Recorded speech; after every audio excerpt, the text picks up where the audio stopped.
diwa,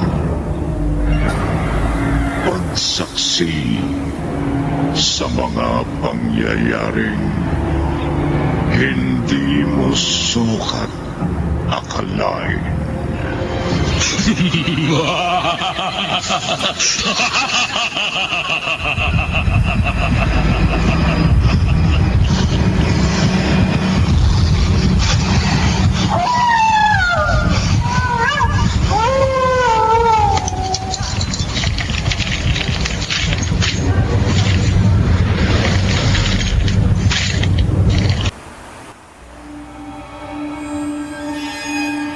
Mga kwento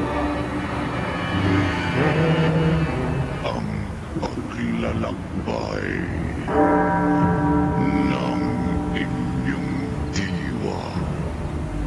Itago niyo na lamang po ako sa pangalang Daniel. Nakatira dito sa lalawigan ng Leyte. Ang kwentong ibabahagi ko ay karanasan ko kasama ang mga kaibigan kong sina Jerome, Erickson, Eric, at Miguel. Dekada 90, ayon sa kaibigan kong si Jerome, may gaganapin umanong handaan sa bahay nila. Kung kaya't gusto niyang pumunta kami sa kanila noon. Dahil minsanan lamang umano siyang nag-aaya ng mga kaibigan sa bahay nila. Samantalahin umano namin, at baka sa mga sumunod ay hindi na mangyari uli ang pag-aaya niyang yon. Dahil sa gustong gusto naming makita ang lugar na kinalakihan ni Jerome, gawa ng sa aming lahat ay tanging ang tirahan at lugar na lamang niya ang siyang hindi pa namin napupuntahan. Kung kaya't hindi na kami nagpatumpik-tumpik pang magkaibigan. Pumayag kami nun. Saktong-sakto naman kasing pare-pareho kaming walang gagawin sa araw ng kasiyahan sa kanilang bahay. Kaya pwede kaming pumunta. Sige mga pre, sasama kami dyan. Iting tugon ng kambal na sina Erickson at Eric nun. Ako din naman, wala akong gagawin sa bahay. Sama ako. Sigunda ni Miguel. Natuwa naman si Jerome nang marinig niya ang sagot namin. Kaya noong sumapit na nga ang araw ng usapan, kagad na kaming nagsipaghanda para pumunta na sa baryo ng kaibigan naming nag-imbita. Matapos nun, bumiyahe na kami. Makaraan ng ilang oras habang nasa biyahe, ay panay ang tawanan at biruan pa naming magkaibigan. Ang biro ko pa nga kay Jerome, kapag may mga pinsan o kapatid siyang maganda, yareto niya kami.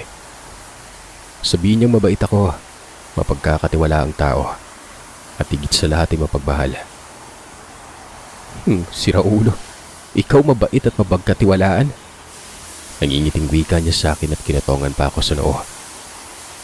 Aray ko naman, binibiro lang kita eh. Ayan, puro kakalokohan. Hinding-hindi ka rereto niyang kaibigan natin sa mga pinsan at kapatid niya. Oo nga naman, basang-basa niya na kasing pag-uugali mo. Kung magpalit ka kasi ng babae, akala mo nagpapalit ka lang ng damit eh. Daig mo pang 1 linggong pag-ibig at para kang asong araw-araw eh, iba-ibang babae yung... Alam mo na, natatamang wika sa akin ni Eric noon. Nagkatawanan na naman ang lahat.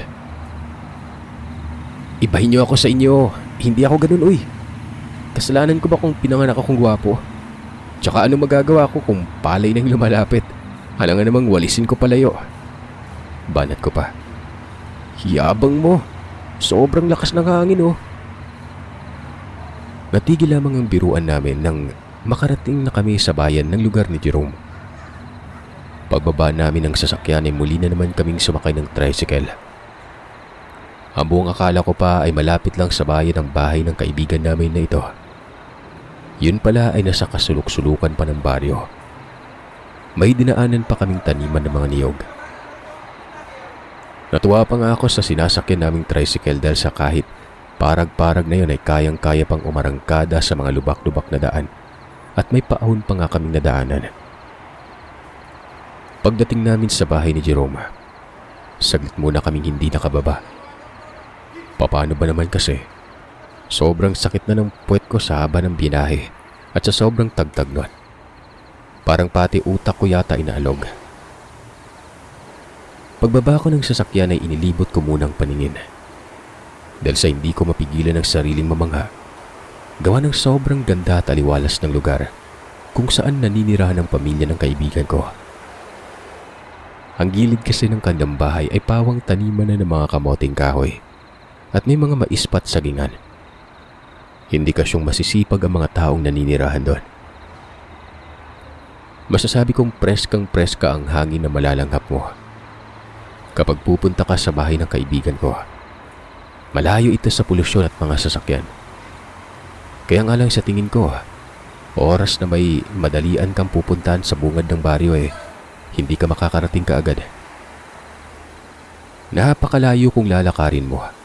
At kung sasakay ka naman ay kinailangan mong maghintay kung may dadaan bang motor o kaya namang tricycle na magagawi sa dulong baryo. Grabe naman palang layo dito sa inyo, pare. Ngiti kong saad habang nag-uunat at pinapatunog ko ang mga balikat ko. Huwag ka na magreklamo pa. Pasalamat ka nga't inimbitahan ko pa kayong pumunta dito Sinabihan niya pa kaming bitbitin ang mga dalang gamit nang sa ganun ay papasok na kami sa bahay nila. Simple lang ang bahay ng kaibigan ko. Literal na bahay probinsya talaga't hindi naaabot sa lugar nila ang kuryente. Libdin na ang baryo. Pagpasok namin ay sinalubong kami ng mga magulang ni Jerome at kinumusta ang biyahe. Hindi ba daw kami nahirapan dahil sa sobrang layo ng lugar nila? Teka, nagugutom ba kayo? Sandali at ipaghahain ko na kayo na makakain. Wika ng ina ni Jerome at agad nang tumungo sa kusina.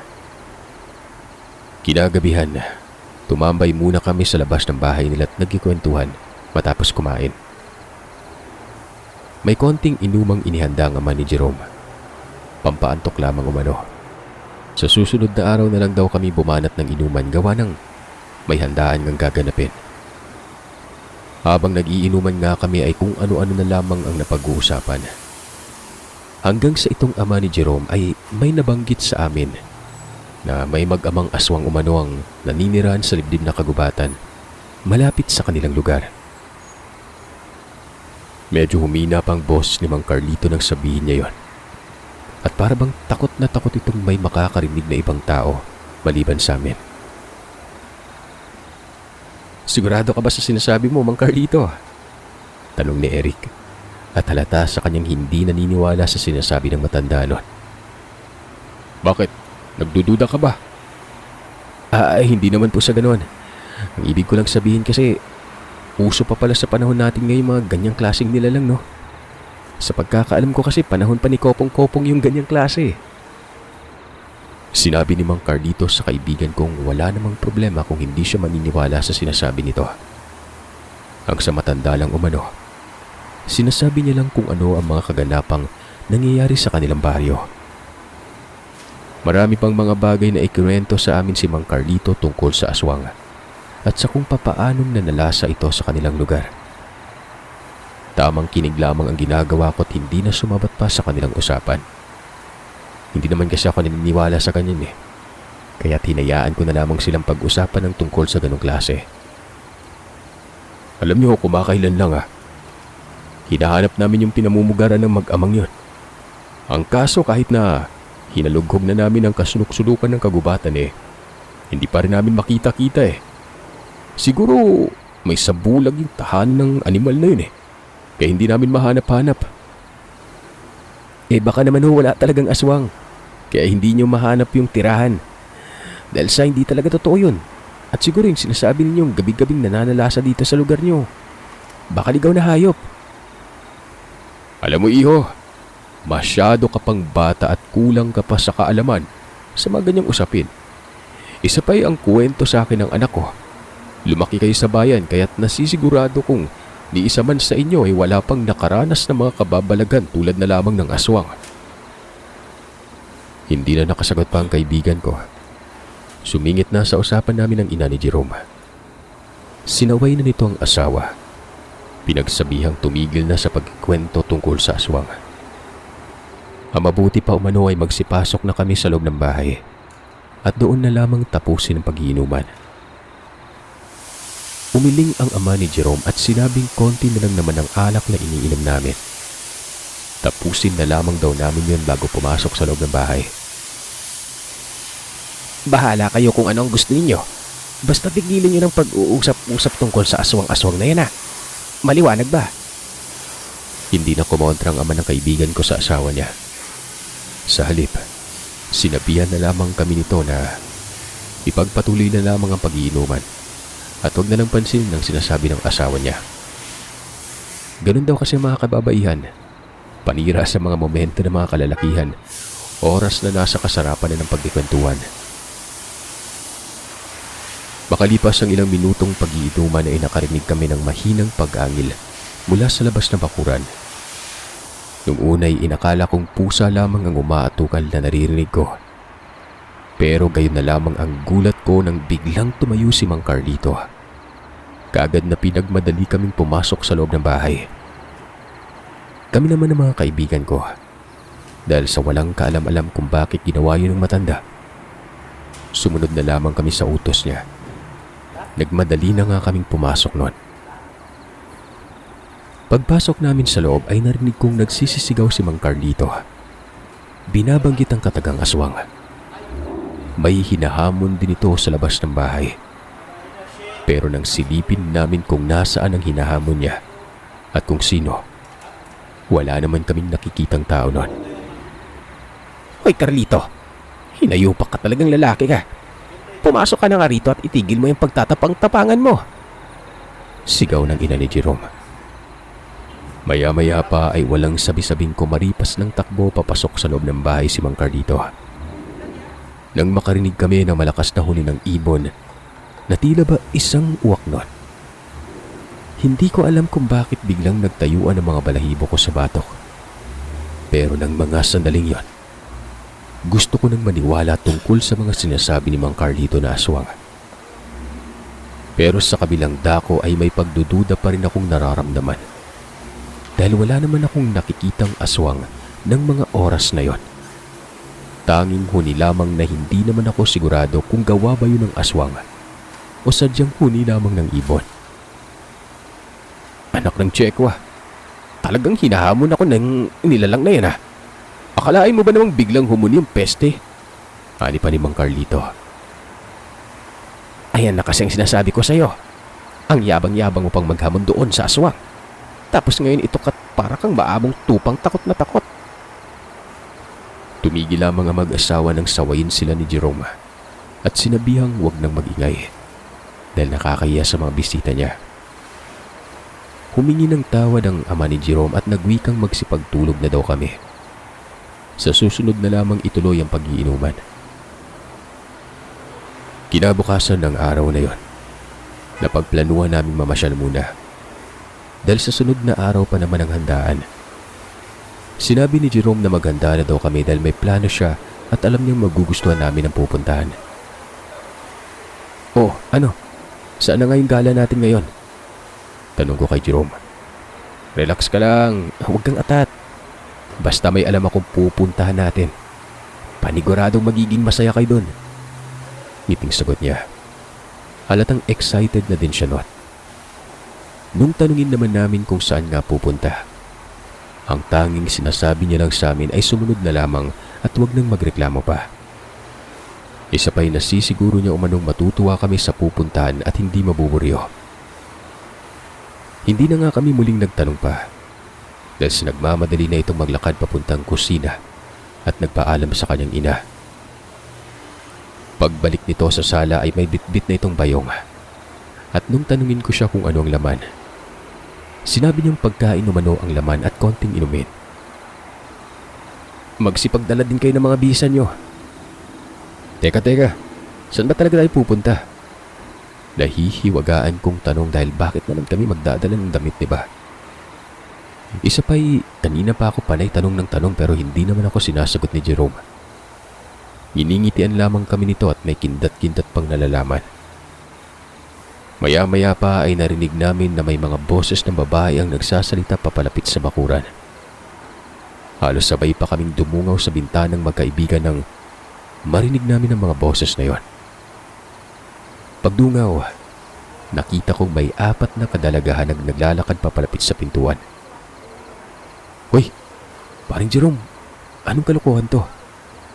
Takang tanong ko. Hindi niya sinagot ang tanong ko. Bagkos ay isa-isa niya kaming ipinakilala sa mga pinsan niyang dalaga. Pagkatapos ay nagpaalam na uli siya sa kanyang ina. Nang makalabas na kami ng bahay ay narinig kong naghabilin ng kanyang inang mag-iingat kami at huwag nang masyadong magpaabot ng dilim. Tumango naman ang mga kaibigan ko. Noong akmang magpa-tuloy na sana kami sa paglalakad, nagulat na lamang kami nang biglang nasa harapan na namin ang ama ni Jerome. Kamuntikan pa akong matumba. Mang Carlito naman, nakakagulat naman ho kayo. Aalis na ba kayo? Opo tay, aalis na po kami. Sandaling may dinukot ang ama ni Jerome mula sa bulsa nito. At pagkatapos ay inabot nito sa kaibigan ko.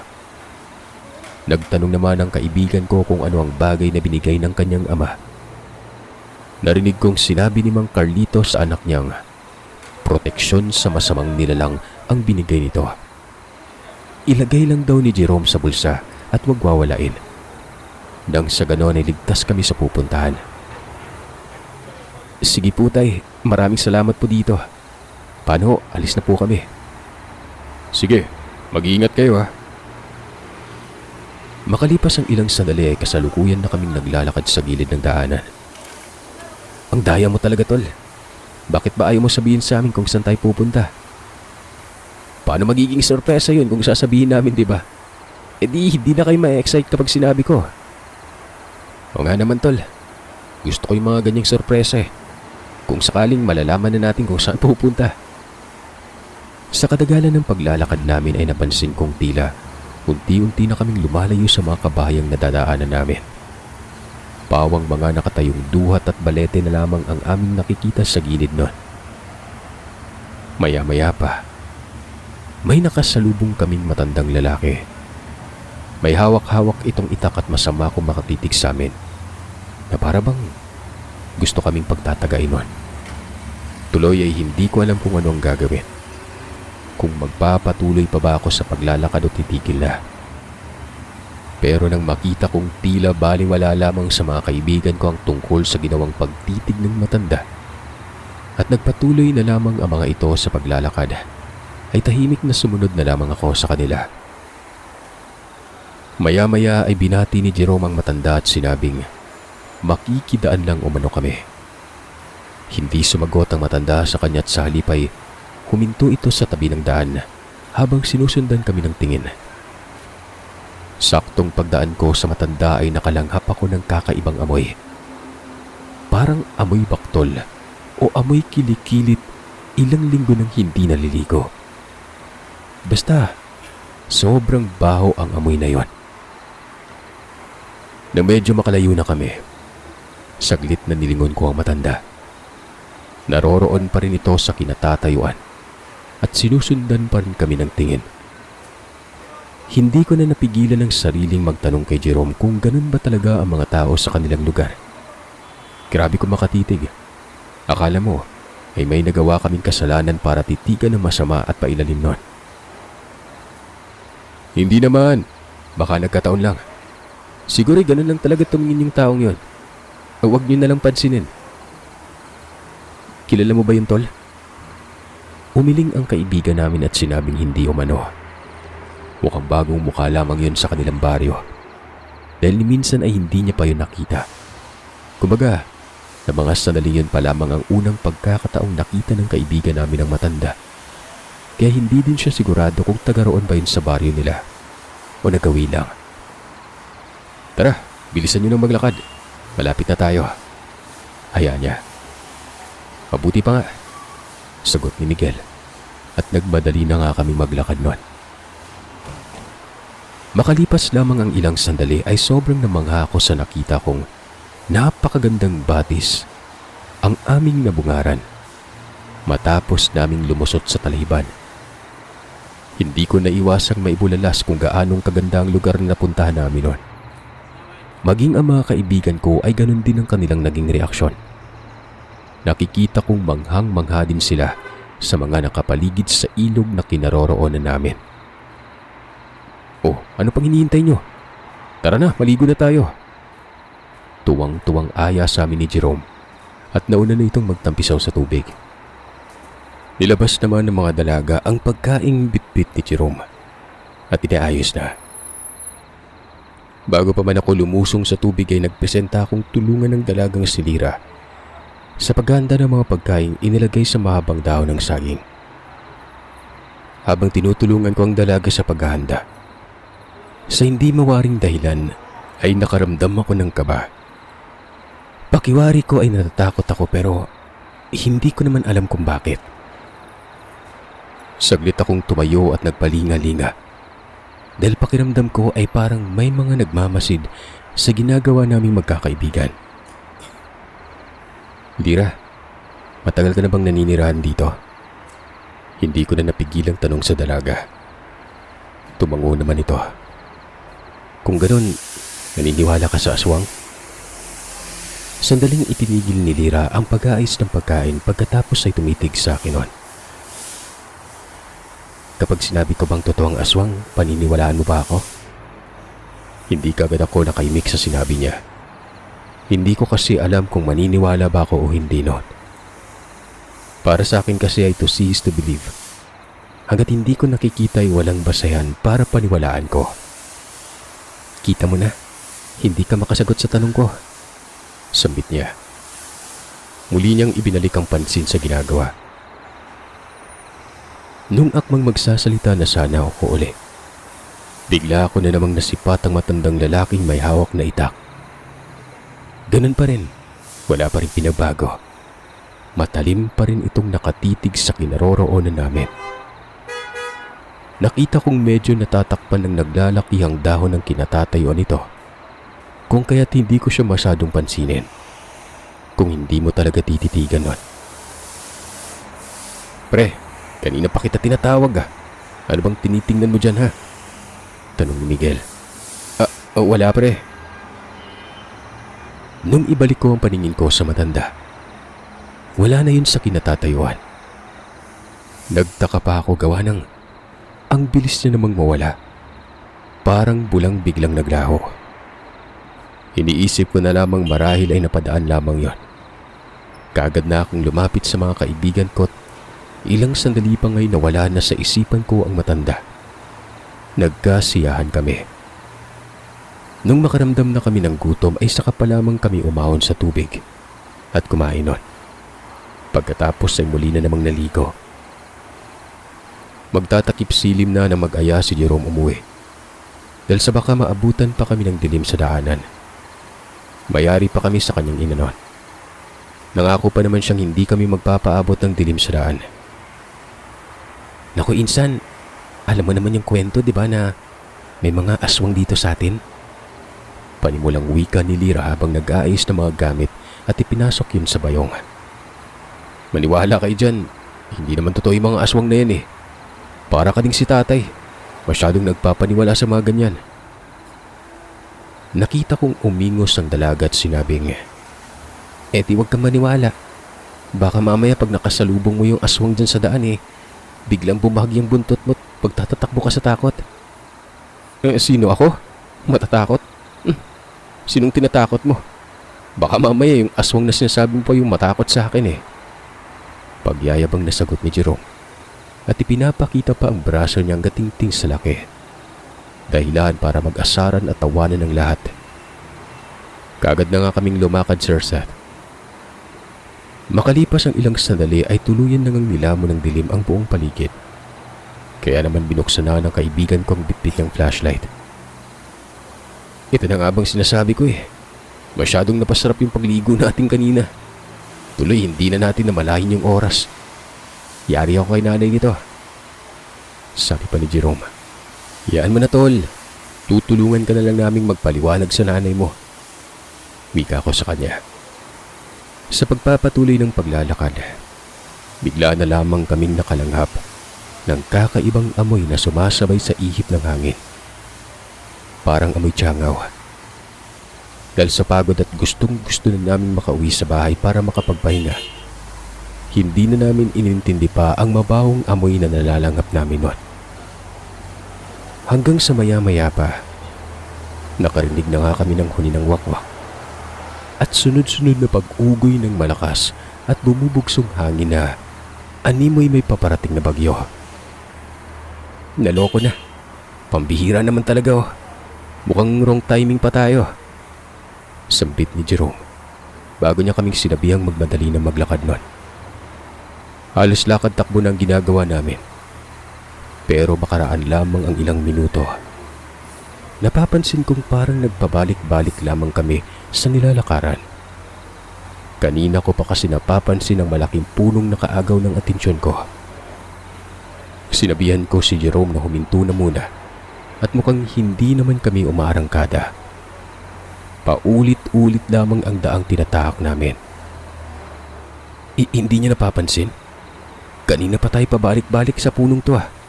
Hindi to magandang pangitain. Wika ko sa kanila't itinuro ang malaking punong malapit sa kinatatayuan namin noon. Kita ko sa mga kasamaan kong may bahid na ng takot sa kanilang muka matapos ko yung sabihin.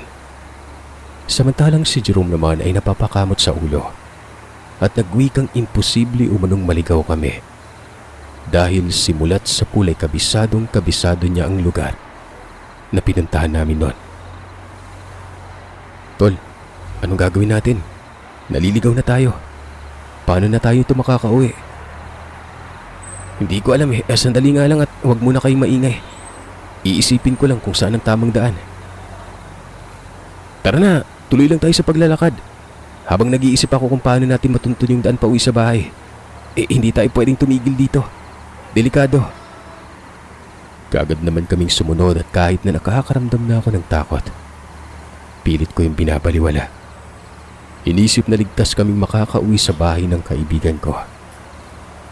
Habang nag-iisip nga si Jerome kung paano kami makakaalis sa lugar na yon, rinig na rinig pa rin namin ang huni ng wakwak at ang malalakas na pagaspas ng mga pakpak na akala mo'y sinusundan kami nito.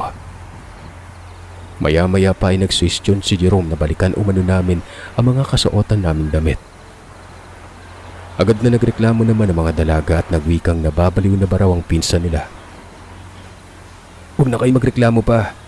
Wala na akong ibang maisip na paraan eh. Ito lang. Parang nililigaw yung lugar na dinadaanan natin eh.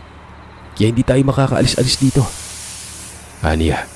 At pinilit na ngayon mga pinsan niyang baliktarin ang mga kasuotan nilang damit nun. Sinabihan niya kaming tatlo nina Erickson, Eric at Miguel at malikot at huwag tumingin sa mga pinsan niya at babalik na rin nga lang ng mga ito ang mga suot nilang damit. Kesa magreklamo, sumunod na lamang kami sa sinabi ni Jerome. Samantalang ang mga pinsan niya naman ay padabog na pinaliktad na nga nila mga kasuotan. Matapos nilang balik na rin, kami naman ang nagbaliktad ng damit. Matapos naming gawin yon, sabay-sabay kaming napaatras at napasigaw ang mga kababaihan nang makita naming nasa gilid na kami ng bangin at maling hakbang lang. Tiyak na hindi na kami aabutan pa ng liwanag. Sa pag-atras nga namin ay may natanaw kaming bahay sa hindi kalayuan. May nakasinding sulo sa labas ng bahay na yon. May bahay doon, tara! Humingi tayo ng tulong kung paano makalabas sa lugar na to. Pulalas ni Eric at akmang maglalakad na sana papunta sa bahay na natanaw namin pero agaran siyang pinigilan ni Jerome. Bakit ka pupunta sa bahay na yan? Nakalimutan mo na ba yung kwento ni tatay tungkol sa aswang na nininirahan sa gubat? Baka yun yung sinasabi ni tatay at kaya hindi nila mahanap-hanap yung bahay dahil baka totoong napapalibutan nung sa bulag yung tahanan ng mag-ama. Paliwanag ni Jerome sa kaibigan namin na noong mga panahon na yon, halatang naniniwala na ito sa kwento ng kanyang ama. Maya-maya pa'y walang ano-anong agaran na kaming kumaripas ng takbo. Muli na naman kaming nakarinig ng malakas na huni ng wakwak at nasipat namin ng dambuhalang asong may nagbabagang mga mata. Lumabas sa pintuan ang naturang bahay habang walang tigil sa pag-atungal. Habang tumatakbo ay hindi ko naiwasang sipatin ang likurang pinanggalingan namin. Halos magkanda buhol-buhol na mga paa ko sa kakatakbo. Nang makita ko ang matandang lalaking may hawak na itak, nagbabaga ang mga mata nitong namumula at walang humpay ang paglalaway. Nang matamaan ko yun ng ilaw, mabilis itong kumilos na parang pusang tumatakbo. Kaya naman mas lalo pa naming binilisan ang pagtakbo nun. Samantalang ang kambal naman ay mabilis nang kumaripas. Matulin pa sa kabayo ang mga ito dahil sa napakalayo na nila sa amin. Nagsisisigaw na rin ang mga kasama naming babae habang tumatakbo't humihingi ng tulong. Kahit na alam naman naming imposibleng may makakatulong sa amin nun dahil nasa liblib kami ng kagubatan. Mabuti na lamang talaga, Sir Seth, at bago pa kami maabutan ng aswang, nakarating na kami sa mga kabayan. Sobrang lakas ng kaba at kabog ng dibdib ang nararamdaman ko ng mga sandaling yon. Para bang puputok ng puso ko sa sobrang bilis ng pagtibok nito. Hindi nga namin alam kung paano kami nakarating kagad sa kabayan. Marahil ay dala na ng takot kaya't halos liparin na namin ang daang tinatahak. Marating lamang ang mga kabayan nun. Na makalapit na kami sa maraming tao ay saka pa lamang kami huminto sa pagtakbo.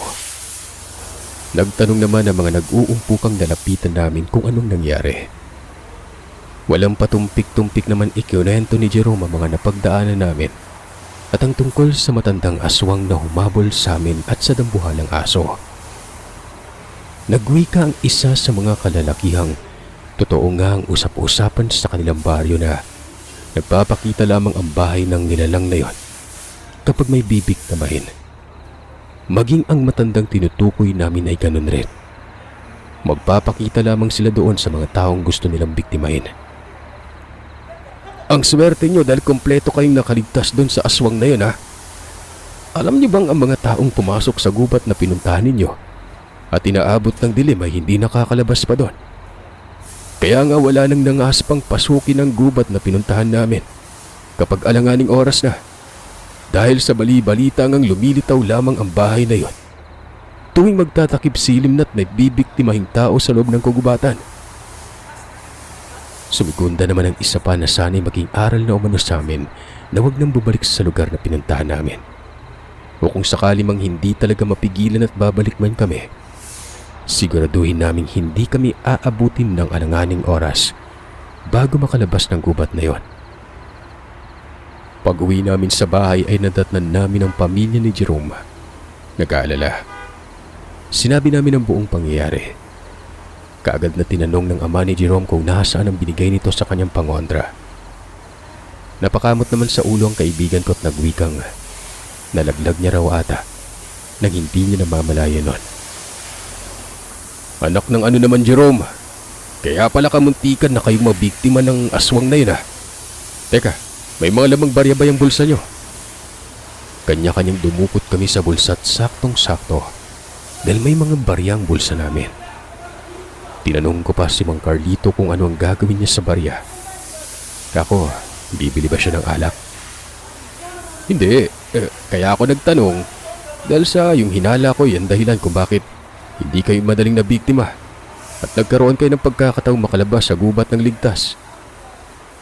Ano? Hindi ko po kayo maintindihan. Ipinaliwanag sa amin ni Mang Carlito kung bakit hindi kami madaling nabiktima. Marahil ay natunugan ng nilalang na may barya ka kaming dala, kaya't nag-aalangang lumapit ang mga ito. Oras kasi nalapitan umano kami at hatakin ay mahihirapan ito sa gagawin. Gawa ng mabigat ang isang taong may hawak na barya at hindi basta-bastang mabibitbit o maski ang dubugin man lamang ng aswang. Nang gabing yon ay hindi ako makapaniwalang nakaranas kaming habulin ng ganung nilalang. Ang lahat ng mga ikinuwento sa amin ni Mang Carlito nagkatotoo. Talagang nakita ko ang napakapangit na pagmumukha ng mga yon. Ilang gabi din akong binangungot at halos hindi makatulog dahil sa mga nangyari. Magmula din ang mangyari sa amin ang nakakatakot na karanasan na yon. Wala nang nangahaspang pumasok sa kagubatan. kahit na may araw pa. Natatakot na ang karamihang baka bigla na lamang umanong magpakita ang bahay ng aswang. Kahit na tirik pa ang araw at biktimahin ang kung sino mang pumasok sa kagubatang yon. Kami naman ng mga kaibigan ko ay matiwasay namang nakabalik sa kanya-kanyang bahay matapos ganapin ang okasyon kina Jerome. At kagaya ng sinabi niya, hindi na niya kami inimbitahan pang bumalik doon. Ayaw na rin namin. Baka mamaya, hindi na kami makauwi pa.